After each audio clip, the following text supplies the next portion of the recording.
Autism accommodations. Now this can be a very scary, very nerve-wracking thing to decide whether you want to disclose your autism at work or not. But autism is recognized as a disability under the Americans with Disability Acts.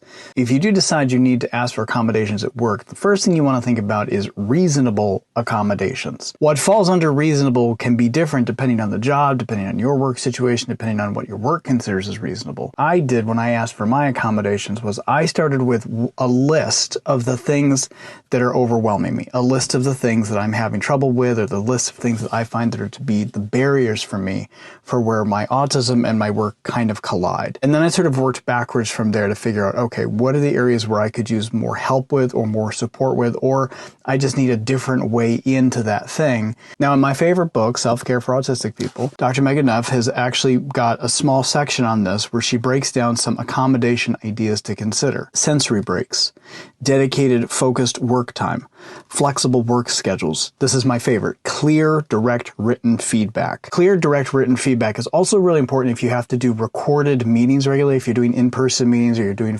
calls or just regular meetings.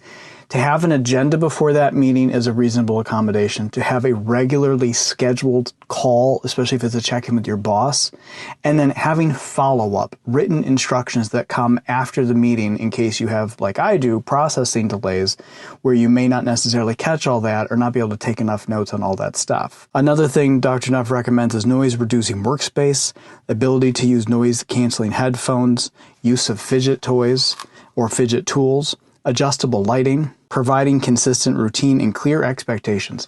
One of the biggest things that often comes up with autistic accommodations is just needing clear expectations, clear written expectations, clear everything, clear instructions, clear boundaries, clear everything. And oftentimes when we leave things up to be too vague, that's where it gets really confusing or really complicated for us.